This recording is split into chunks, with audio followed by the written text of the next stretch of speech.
Bismillahirrahmanirrahim. Subhanaka la ilma lana illa ma 'allamtana innaka antal alimul hakim. A'udzu billahi minasy syaithanir rajim. Bismillahirrahmanirrahim.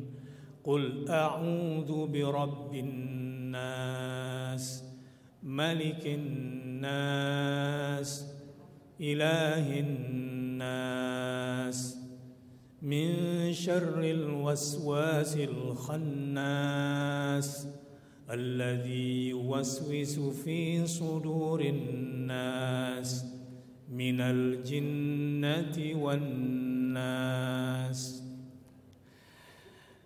Surah yang ke-114 dinamakan surah manusia.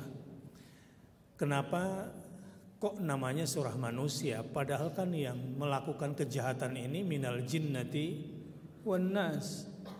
Yang jahat kan sebetulnya ada jin dan ada manusia. Kenapa surat ini tidak dinamakan surah al-jinnah, dinamakan surah manusia? Kenapa di surah ini kita meminta perlindungan kepada Allah dengan 3 lapis perlindungan dari kejahatan manusia? Padahal pelakunya jin dan manusia. Karena jawabannya, kejahatan yang dilakukan oleh manusia jauh lebih berbahaya impactnya daripada kejahatan yang dilakukan oleh jin. Dan perlu diketahui, jin, setan dan sejenisnya itu tidak mampu melakukan kerusakan besar di muka bumi ini tanpa bantuan manusia atau setan dari kalangan manusia. Sehingga para ulama banyak menafsirkan kenapa surah ini dinamakan surah An-Nas, karena kejahatan yang dilakukan oleh manusia jauh lebih berbahaya daripada kejahatan yang dilakukan oleh jin. Dan jin butuh manusia untuk merealisasikan kejahatannya. Bapak-bapak dan ibu-ibu sekalian yang dirahmati Allah, 3 perlindungan yang kita mintakan kepada Allah, 3 lapis ya perlindungan yang harus kita mintakan kepada Allah kalau ingin selamat dari kejahatan manusia, saking bahayanya. Pertama, lapis pertama, qul a'udzu birabbin nas. Yang kedua, malikin nas. Bukan malikin nas, salah tuh. Kecuali sudah punya ilmu qiraatnya. Jadi kalau di surah Al-Fatihah baru maliki yaumiddin.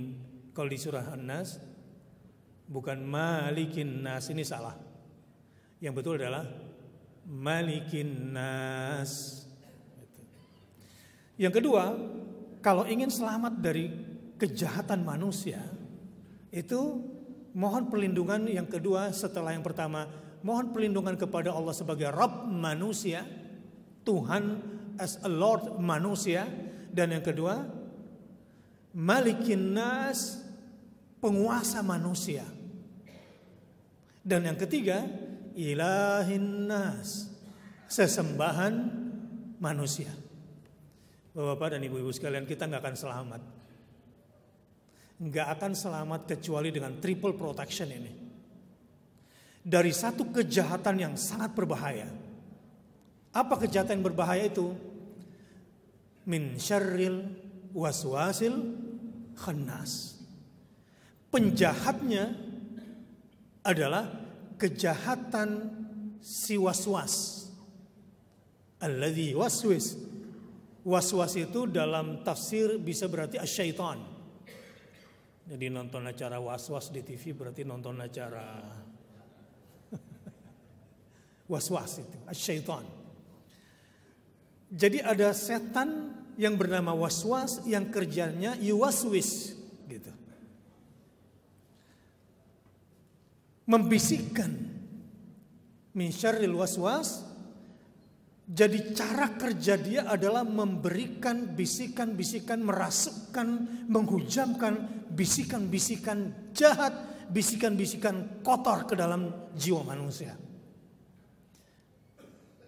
Pelakunya, jadi tadi metodenya yuwaswis, al-waswas, yuwaswis, pelakunya adalah al-khannas.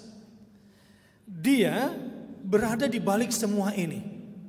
Mungkin kalau yang punya peran intelijen, saya dengar dari Pak Kapolri, peran utama Polri tahun ini atau di kepemimpinan ini adalah masalah intelijen dan bimasnya mesti kuat, kata beliau. Al-Khannas digambarkan adalah pelaku kejahatan yang tersembunyi, yang biasa bersembunyi. Dia tidak melakukan serangan langsung, tetapi daya serangnya fi sudurin nas. Targetnya, maksud saya, target serangannya adalah sistem yang paling inti dari tubuh manusia. Alladzi yuwaswis fi sudurin nas. Kalau target itu sudah dikuasai oleh setan, sosoknya manusia, tapi sebetulnya dia itu sudah dibawa kendali setan itu. Al-Khannas bisa melakukan itu. Baik dalam keadaan yang bentuknya bodoh kita kesurupan misalnya, sebetulnya dalam dunia supranatural lebih mudah menyembuhkan orang yang kesurupan daripada kesetanan sebetulnya. Kalau kesurupan itu diruqyah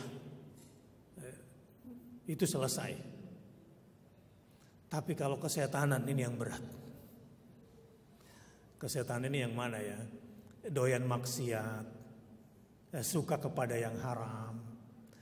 Pokoknya selera-selera setan bagi dia sebuah kelaziman, kebiasaan, kenormalan. Ini yang saya maksud tadi, sebetulnya menyembuhkan yang kesurupan itu lebih gampang daripada yang kesetanan. Itu berarti sudah kena serangannya Al-Khannas alladzi yuwaswis fi sudurin nas. Pelakunya minal jinnati wan nas. Dari kalangan jinnah, berarti pelakunya di sini adalah kelas-kelas tertinggi. Para dewanya jin, al-jinnah itu. Dan manusia-manusia khusus itu pelakunya. Baik, sedikit saya menggambarkan dulu yang di akhir ini. Di dalam dunia supranatural, Al-Imam An-Nawawi dalam kitab Al-Azkar menggambarkan ada satu jin khusus. Dia itu bisa berubah bentuk dan bisa mematikan. Dan dia punya daya serangan yang luar biasa. Saya lupa namanya siapa tadi. Apa saya diganggu jin juga kali ya. Ghailan. Namanya Ghailan. Jadi kan jin itu macam-macam. Kalau yang di rumahnya nanti tiba-tiba ada gangguan suara, atau tiba-tiba anak melihat bayangan di dalam rumah, biasanya jenis jin penunggu seperti ini tidak mengganggu dia. Misalnya pembantu bilang tadi di dapur ada yang jalan. Mungkin kebetulan dia melintas dan kemudian dia melihat. Dia nggak mengganggu itu. Dan memang jin itu ada di mana-mana. Kalau kita sering salam di dalam rumah, insya Allah dia lama-lama nggak betah. Ya, termasuk bapak-bapak yang punya posisi strategis. Apalagi di Polri, ini pasti jadi ancaman tukang sihir. Nggak ada yang lolos. Dan dia selalu mengintai. Jadi mempelajari surah An-Nas pada hari ini penting sekali. Bapak pernah lihat film voodoo di Afrika, boneka ditusuk di sini, yang berdarah-darah di sana gitu. Sekarang kejahatan lewat media, lewat handphone, di luar hypnotize, jadi kekuatan-kekuatan supranatural juga sekarang sedang marak di tengah sekularisme dan demokrasi liberal kita pada saat ini. Kadang saya bilang sama si Wisnu kalau kita lagi mau muncul di TV, saya bilang kejahatan santet, kejahatan sihir lewat acara live atau streaming itu bisa dimanfaatkan oleh jin. Dia bisa menggunakan frekuensi minal jinnah. Tapi sehebat-hebat jin kalah bahayanya dibanding kejahatan yang dilakukan oleh manusia, terutama media, dan dilakukan oleh si manusia. Ini lebih berbahaya. Saya kembali ke atas. Jadi di dalam surah Al-Falaq kita disuruh berlindung oleh Allah, meminta perlindungan kepada Allah dengan satu perlindungan saja untuk 3 kejahatan. Qul a'udzu birabbil min syarri ma khalaq wa min syarri ghasiqin idza waqab wa min syarri naffatsati fil 'uqad. Dan yang keempat, kita diminta memohon perlindungan dengan 1 lapis dari 4 kejahatan. Wa min syarri hasidin idza hasad. Itu nanti mungkin next saya akan jelaskan. Untuk hari ini kita diminta untuk melakukan perlindungan diri, proteksi diri dengan 3 lapis dari 1 kejahatan. Saya ingin bicarakan dulu apa 3 lapis perlindungannya itu. Ini tentu berbeda dengan rompi anti peluru yang kita bahas di sini. Dan boleh jadi ini lebih penting daripada rompi anti peluru itu, atau tank atau mobil anti peluru itu. Sebab boleh jadi mobilnya anti peluru tapi hatinya, jiwanya tidak. Ini kadang bisa lebih berbahaya.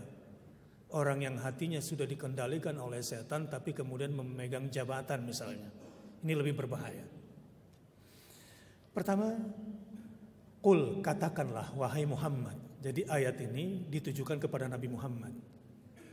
Katakanlah, kepada siapa? Kepada mereka yang yakin. Yang yakin kepada janji Allah. Yang yakin kepada ancaman-ancaman Allah Subhanahu wa taala. Qul, kepada mereka yang yakin, minta mereka melakukan apa? A'udzu, aku memohon perlindunganmu. Bi rabbin nas, wahai Tuhan manusia. Kenapa Tuhan manusia di sini Rabbun Nas? Karena Allah yang menciptakan, Allah yang mengatur, Allah yang memberi rezeki, Allah yang memelihara manusia, mendidik manusia. Artinya, setiap kita sebetulnya diciptakan oleh Allah Subhanahu wa taala dengan aturan. Dan rezeki kita juga sudah ditentukan. Dan kita menjalani hidup sebetulnya kalau tunduk pada bimbingan Allah, maka kita akan terbebas dari berbagai macam kejahatan. Misalnya, kalau orang itu jujur, orang itu gak neko-neko, sebetulnya gak usah takut disadap handphonenya. Dia gak perlu takut dengan CCTV sebetulnya. Artinya kalau manusia itu beriman kepada Allah sebagai Rabbun Nas, tapi zaman sekarang memang orang lebih takut pada CCTV, pada penyadapan ketimbang takut kepada Rabbun Nas. Ini yang membuat dia lelah, yang membuat dia capek. Seandainya sejak awal dia mengatakan aku berlindung kepada Tuhan manusia, lalu dia mengikuti aturan-aturan Tuhannya, insya Allah jalannya baik-baik saja. Yang kedua, Malikin Nas, aku berlindung kepada Tuhan yang menguasai manusia. Ada ayat bunyinya begini, Qulillahumma malikal mulk. Katakanlah, dialah Allah yang menguasai semua penguasa berikut yang dikuasainya. Yang merajai manusia berikut semua kerajaannya. Orang yang berlindung pada kekuasaan biasanya umurnya pun seumur si penguasa itu, nggak lama biasanya. Orang yang paling tenang jiwanya, orang yang lancar karirnya adalah orang-orang yang hanya a'udzu birabbin nas malikin nas, berlindung kepada penguasanya manusia. Allah Maha menguasai semua penguasa, dan celakalah orang-orang yang hanya bergantung kepada penguasa yang lemah di muka bumi ini. Ketika manusia yakin kepada Malikin Nas, tidak ada yang bisa mengganggu posisinya, karena dia di bawah perlindungan yang maha merajai semua raja berikut semua kerajaannya. Karena dia dilindungi oleh penguasa berikut semua yang mereka kuasai. Tapi lapis terakhir ini yang paling penting, dan ini yang paling rapat penjagaannya. ilahin nas. Aku berlindung kepada sesembahan manusia. Ini yang paling berat. Saya katakan paling berat karena manusia itu punya sesembahan yang didewakannya sendiri. Selain Tuhannya, misalnya ada pangkat, ada uang, ada perempuan misalnya. Kelemahan laki-laki kan gitu kira-kira, tahta, harta, dan waria kalau yang sekarang ini. Musimnya LGBT juga. Ketika manusia mampu menghindari yang tiga karena dia selalu memohon perlindungan kepada Allah, ilahin nas, maka dia dalam perlindungan yang sempurna. Artinya begini, jangan cuma membaca surah An-Nas tapi tidak mengamalkan Rabbun Nas, tidak mengimplementasikan Malikin Nas, dan tidak mengamalkan ilahin nas. Karena serangan min syarril waswasil khannas, kejahatan yang targetnya adalah kolbu yang ada di dalam tubuh manusia, itu pasti masuk kalau kita tidak mengamalkan yang tiga itu. Tapi kalau yang tiga itu sudah kita laksanakan, lalu kemudian kita baca surah An-Nas, ini menjadi proteksi yang sangat kuat. Misalnya Bapak-bapak dan Ibu-ibu sekalian, siapa saja yang merasa terancam besoknya, apapun kejahatan atau ancaman terhebat apapun, para ulama mengatakan baca Yasin malam ini, insya Allah besok nggak ada apa-apa. Dia harus meyakini dan memahami apa yang ada di dalam surah Yasin. Begitu juga misalnya kata Ibnu Mas'ud, tidak akan fakir seseorang pada malamnya ketika sebelum tidurnya dia membaca surah Al-Waqiah. Tidak akan fakir kesehariannya seseorang kalau paginya dia membaca surah Al-Waqiah. Artinya dia tidak mungkin tergoda selama dia memahami dan meyakini apa yang ada di dalam surah Al-Waqiah. Jadi Al-Quran ini tidak hanya sebagai jimat. Karena banyak kejadian Pak, peruqyahnya malah kesurupan. Orang yang meruqyah, yang hendak mengobati, dia malah yang kesurupan. Kenapa? Waktu dia meruqyah niatnya cari duit gitu. Waktu dia meruqyah, perempuan yang diruqyah ini cantik barangkali begitu, sehingga ilahin nasnya kemudian terganggu dan dia kena serangan, dan itu sering kali terjadi. Atau setan-setan di Indonesia ini, wah udah pandai-pandai baca ayat kursi. Harusnya setan-setan itu takut dengan ayatul kursi, tapi faktanya di lapangan ada teman saya, istrinya kesurupan malam hari. Lalu telepon jam 2 malam di Priuk. Bakhtiar bisa bantu saya enggak? Kita kan teman sekuliahan, saya bilang. Udah bacain aja ayat kursi. Ayat kursi doang. Kok pakai doang, bacain gitu. Bapak Ibu tahu apa yang terjadi? Ketika dibacakan ayatul kursi, tajwidnya dikoreksi oleh jinnya itu. Demi Allah.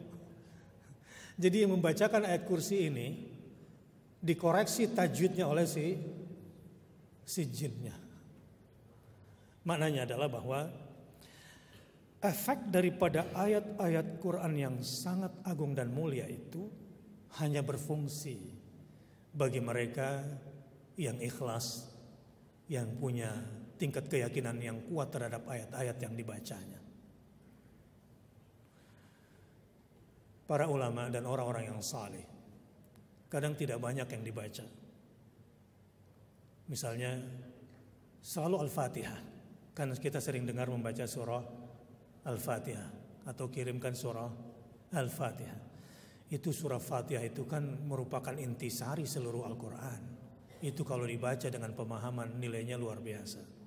Nah karenanya surah An-Nas, misalnya kita baca Al-Ikhlas, Al-Falaq, An-Nas. Ini 3 surat pelindung kalau kita baca, lalu kemudian kita tiupkan di telapak tangan, lalu kita usapkan ke tubuh sebagian kepala dan keseluruhan tubuh sampai sekenanya 3 itu, insya Allah tidak ada kekuatan gaib apapun yang bisa menyerang. Dengan catatan, Setelah itu yang kita lakukan adalah Rabbun Nas, Malikin Nas, Ilahin Nas. Min syarril waswasil khannas. Nah, al-khannas ini bekerjanya juga luar biasa. Ibu-ibu sering gak merasakan ya lagi diem tiba-tiba hatinya sedih. Cepat-cepat membaca ta'awudz, a'udzu billahi minasyaitonir rajim. Atau tiba-tiba kita emosi. Rasulullah SAW ketika melihat ada seseorang sedang marah dan mukanya merah padam, Rasulullah bilang, aku tahu obatnya orang ini. Apa? Seandainya dia mau membaca ta'awudz, maka insya Allah dia berhenti dari amarahnya. Karena ada yang mengganggu di dalam jiwanya. Min syarril waswasil khannas alladzi yuwaswisu fi sudurin nas. Ini memang kekuatan hatilah yang sebetulnya menjadi kekuatan diri seseorang. Orang yang kuat tawakalnya kepada Allah Subhanahu wa taala, sebetulnya dialah orang yang paling kuat di hadapan siapapun. Tapi kalau hatinya sudah lemah, berapapun kuatnya badannya, maka orang ini sebetulnya terlalu gampang untuk dilumpuhkan. Dalam kehidupan sehari-hari, Buya Hamka menggambarkan kenapa kita diminta untuk berlindung kepada Allah dari kejahatan manusia. Karena kita tidak bisa berpisah dari manusia. Dan manusia itu ada yang membahayakan kita dan ada juga yang mendatangkan manfaat buat kita. Tetapi dalam banyak hal kita tidak tahu mana yang sesungguhnya datang untuk mendatangkan manfaat dan mana yang sesungguhnya datang untuk mendatangkan bahaya. Dan terkadang di depannya seakan-akan bermanfaat, tapi di belakangnya ternyata bisa mendatangkan bahaya buat kita semua. Karenanya di surah ini manusia diajarkan oleh Allah Subhanahu wa taala untuk mengerti bagaimana caranya memohon perlindungan kepada Allah dari kejahatan yang luar biasa yang dilakukan oleh manusia ini. Alladzi yuwaswisu fi sudurin nas, dan pelakunya adalah minal jinnati wan nas. Kesimpulan. Jamaah rahimakumullah. Surah An-Nas ini insya Allah bermanfaat sekali buat kita. Kalau satu, kita beriman kepada Allah sebagai Rabbun Nas, Tuhannya semua manusia.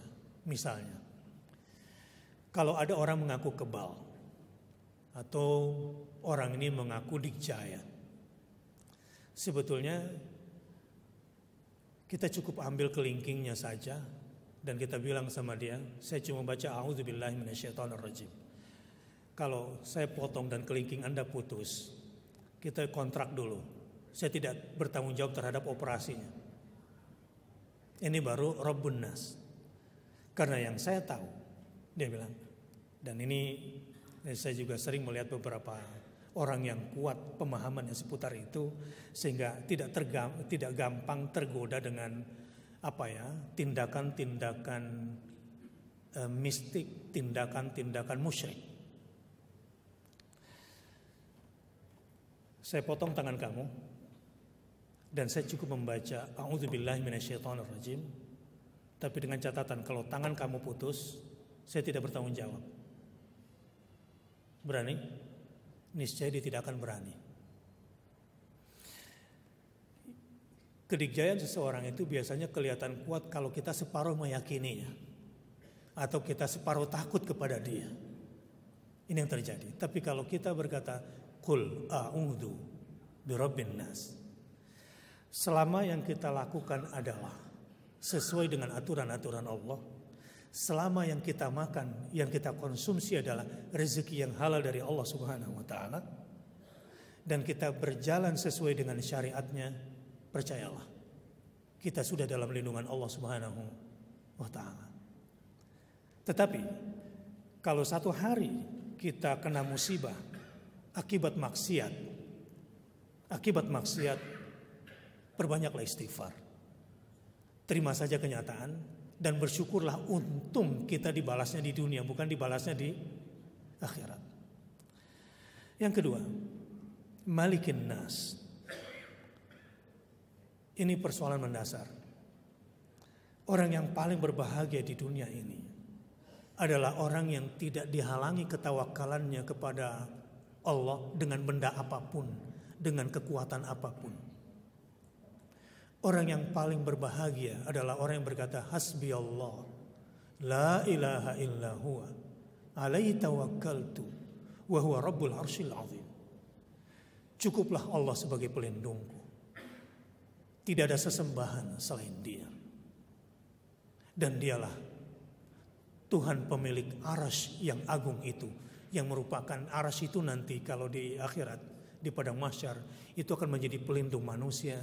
Yauma la dhilla illa dhillu, ketika hari tidak ada naungan kecuali naungan Allah Subhanahu wa taala. Dan yang paling dahsyat lagi, yang juga merupakan sesuatu yang tidak mudah untuk kita kerjakan, adalah ilahin nas. Yakinlah kepada sesembahan manusia. Maksudnya begini, orang yang sudah menyembah selain Allah sebetulnya adalah orang yang tidak kuat. Orang yang sudah mendewakan, yang sudah mengagung-agungkan selain Allah Subhanahu wa taala di dalam jiwanya adalah orang-orang yang rapuh dan lemah. Sebaliknya, orang-orang yang yakin bahwa satu-satunya sesembahan Allah yang paling dicintai hanya Allah, satu-satunya sesembahan manusia yang paling ditakuti hanya Allah, satu-satunya sesembahan manusia yang paling diharapkan hanya Allah, satu-satunya sesembahan manusia yang paling dipasrahkan hanya Allah. Ketika 4 komponen itu, cinta, takut, harap, dan pasrah hanya kepada Allah, itu yang disebut dengan berilah, maka manusia akan tenang dalam hidupnya, dan disitulah setan tidak akan pernah bisa masuk. Semoga Allah Subhanahu wa taala karuniakan kepada kita kekuatan untuk senantiasa menyembah Tuhan manusia, berlindung kepada raja manusia dan penguasa manusia, dan mudah-mudahan kita juga diberikan kekuatan untuk selalu menjadikan Allah satu-satunya sesembahan kita. Subhanakallahumma wa bihamdika, asyhadu an la ilaha illa anta, astaghfiruka wa atubu ilaik. Saya berharap bulan depan pada Rabu kedua saya bisa berbicara tentang surah Al-Fatihah dan semua keagungan yang ada di dalamnya. Wassalamualaikum warahmatullahi wabarakatuh. Alhamdulillahi rabbil alamin.